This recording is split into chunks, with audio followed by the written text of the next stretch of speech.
सुबह की सुनहरी धूप में एक रंगीन गांव जाग रहा था और पेड़ों पर चहकते पंछी खुशी बांट रहे थे। नीम के ऊंचे पेड़ पर रहता था एक चंचल हरा भरा तोता जिसका नाम था मिट्ठू, सबका चहेता। मिट्ठू को चमकती चीजें बहुत भाती थी और उसका दिल हमेशा नई खोज में नाचता रहता था। इसी खोज में एक सुबह उसे खेत की मेड़ पर चमकती हुई एक अजीब सी रोशनी दिखी। वो फुदकते कदमों से पास गया, धड़कन तेज, आंखें जिज्ञासा से बड़ी बड़ी। घास के बीच उसे मिला एक सोने जैसा दमकता दाना जो धूप में टिमटिमा रहा था। मिट्ठू के मन में ख्याल आया कि ये जादुई होगा और उसने तय किया कि इसे वो अकेले संभालेगा। उसने दाने को चोंच में दबाया और फुर से अपने आरामदायक घोंसले की तरफ उड़ चला।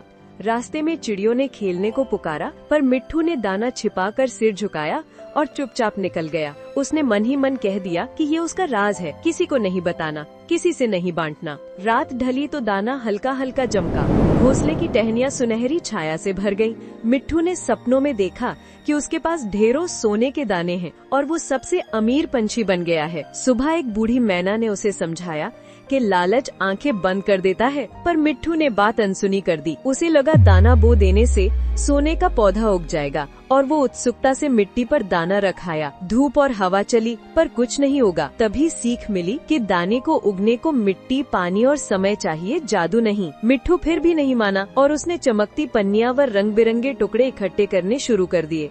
देखते देखते घोंसला चमचमाती चीजों से भर गया और टहनी का वजन बढ़कर चरमराने लगा। दो गौरैयों ने मदद मांगी कि साथ उड़कर दाना ढूंढे, पर मिट्ठू ने दाने को कसकर पकड़ा और मुड़ गया। एक भूखा कबूतर धीरे धीरे चला, पर मिट्ठू अपनी चमक की रखवाली में आगे निकलता चला गया।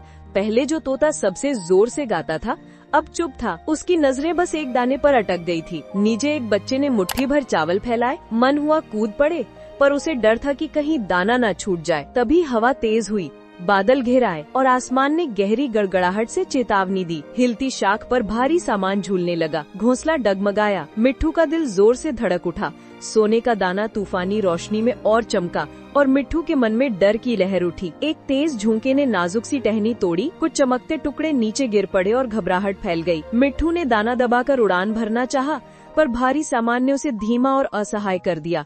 चक्कर में पड़कर वो पास की कंटीली झाड़ी में जा अटका। पंख टहनियों में उलझ गए, कांटों की चुभन से आंसू छलके, पर चोंच दाने से चिपकी रही। पछतावे ने दिल को भारी कर दिया। उसे याद आया कि मैना ने कहा था कि लालच जाल बन जाता है, और उसने अपनी गलती पहचानी। उसने गहरी सांस ली और दाने को छोड़ दिया। दाना नीचे नर्म मिट्टी पर टिककर शांत हो गया। हिम्मत जुटाकर उसने पंख धीरे धीरे छुड़ाए और तूफान की तीव्रता भी थोड़ी कम होने लगी। गौरैया और मैना पास आईं।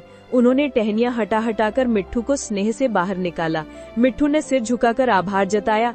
दिल में शर्म और राहत का मिला जुला एहसास उमड़ा।